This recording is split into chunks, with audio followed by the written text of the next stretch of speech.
Hey everyone, my name's Kristen. Thank you for stopping by my channel. Today I am doing a book haul. This actually comes from 3 different stops that I made, 2 to used bookstores. I actually had 8 books, including one of those that was an audiobook that I turned in for credit. And then one that was a new bookstore, but it's very small and privately owned and independent, and I wanted to support it. But honestly, I spent like $5 more buying these 3 new books at the small bookstore than I paid for all the rest of the used books at both the other stops. So I'm tempted, to make that a less frequent occasion. But I had bought previously at that small bookstore my first Louise Penny book, which I thoroughly enjoyed. And so I picked up a couple more. These are not in order, so if you have read the Inspector Ganache Louise Penny story, leave me a comment if you recommend that I really get the second book before I read the third book. I think this is actually the 5th book, The Cruelest Month. And then I think this one's the 3rd book in the series. And I'm not sure how many there are, but about a dozen, so quite a few. The book seller told me that I didn't have to read them in any order, and it didn't matter at all how I read them, but I kind of want somebody who's read them to give me that confirmation that that would be just fine. And then I am wanting to add to my classics list. Not that I need more classics. I have plenty to read classics all year, but I do not have, nor have I ever actually read Dune. I have read about Dune. I've seen movies and things of that nature, but not read the actual book. So I went ahead and picked it up. So I just thought this was a really pretty copy of it. And I, again, was trying to support the local bookstore. Today is actually a day off from work. They called in and said we've shut all the water off because it's so cold here. But it's Texas, so it's not cold compared to the rest of the country. But when it's down in the teens and 20s here, that's a problem, I guess. So I'm just using the time to start taxes, do a little reading, do a little filming. So it works out lovely as a unexpected day off. And at the 2 used bookstores, so I paid, I think, about $55 for these 3 new books. And then I paid like $53 for all the books. Oh, with the exception, I just saw one on the bottom that when I get there, that's actually another story. So without further ado, I got a James Patterson, Hide and Seek. This is another in the Alex Croft series. So I have read 2 of those now and looking to read more, so pick that up. All of theirs are half or less from the original retail. I also picked up this lovely hardbound for a decent price, White House Diary, Jimmy Carter. So it has been my goal to try to read more presidential memoirs and written books. So that one was there, and it was, half off, less than half off. And then when I was looking at memoirs in the nonfiction section, I just randomly picked up this one, didn't know about it, started reading about it. This is another New Orleans Katrina story, which I have read a couple of those recently and really jazzed. It says Hurricane Katrina railed into New Orleans, devastating many of the city's neighborhoods. Award-winning actor and producer Wendell Pierce's childhood home. So this is the author of the book. He and his family were finally allowed to return to the family home, and they found it devastated, their neighborhood decimated. Heartbroken but resilient, he vowed to rebuild not just the family home but the neighborhood, and by extension, the city of New Orleans. He goes on to lift the city's spirits in a legendary production of Waiting for Godot. So when I read that, I was really intrigued because I have read Waiting for Godot, which is Samuel Beckett. Samuel Beckett, had to cheat and look. I know it's Beckett. And it's one of those plays that's really, really introspective. And my favorite story after I'd read it was that somebody who had produced that in a prison just, not everybody loves really slow, philosophical, not even, full-fleshed character basically almost zero plot. The whole plot of the entire thing is waiting for Godot, right? So, and it's like 2 characters. So the people in jail, though, it resonated with them, right? Because they're just waiting.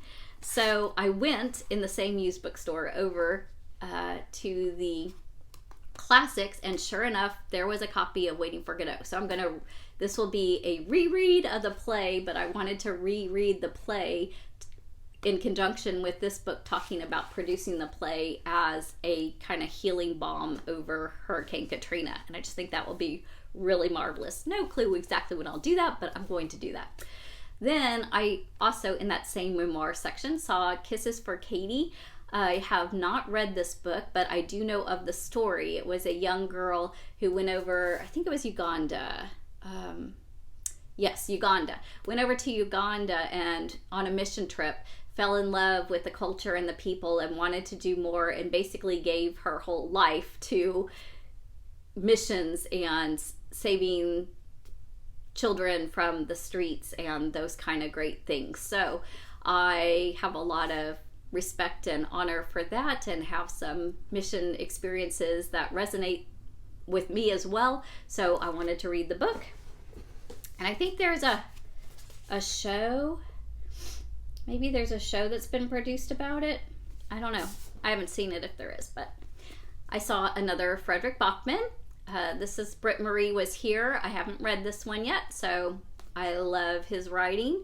Haven't read this one. Used. Good price. Put it in my stack.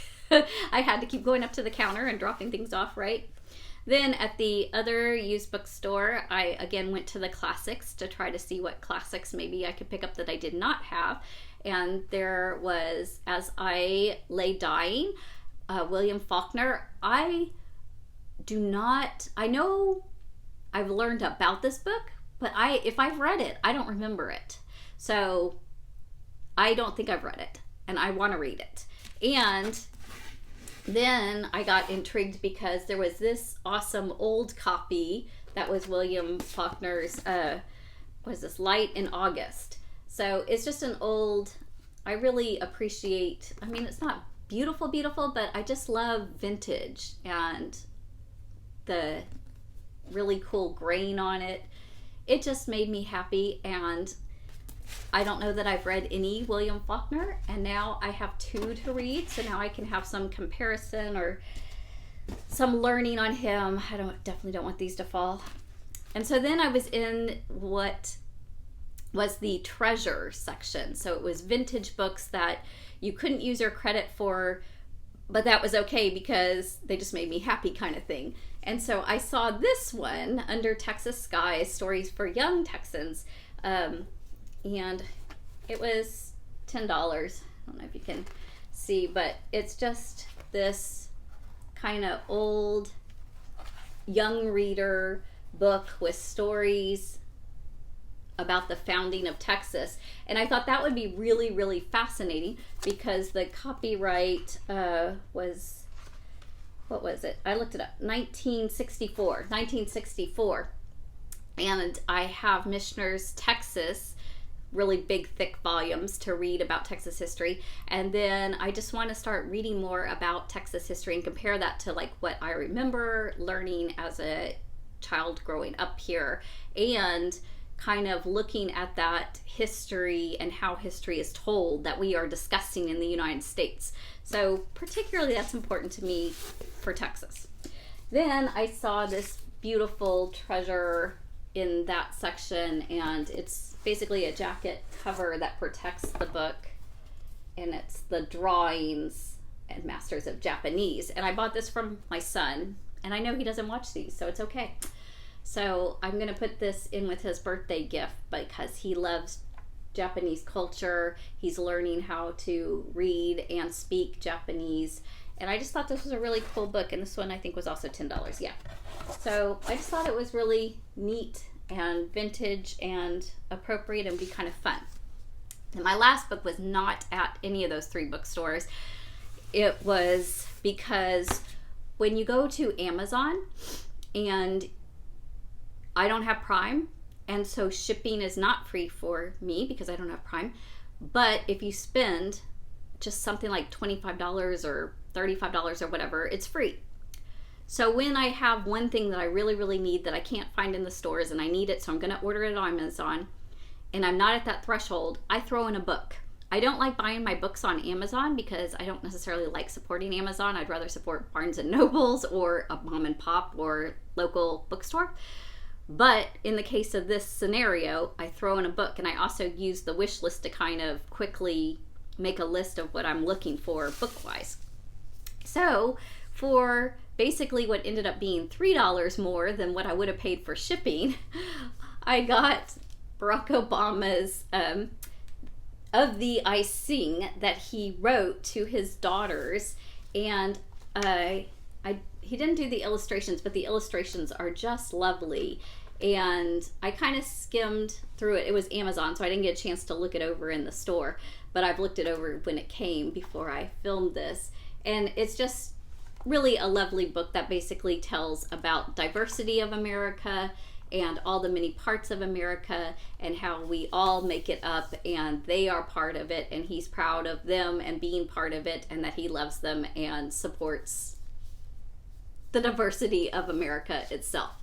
So beautiful, beautiful book. Love it. Whoops, my hood's falling off. So those are the 14 books that I have hauled in the past month and get to add to my TBR, and hopefully sometime review them and have them for you. So if there's any of these in particular that you are anxious to hear a review on, leave me a comment and I can try to bump those up. If you've read any of them, let me know how they are or give me some encouragement, or if there's anything related to them that you want to share that I should know about, that would be awesome too. As always, I super appreciate you stopping by. Hope that you will consider liking and subscribing. Take care. Have a great day. Happy reading.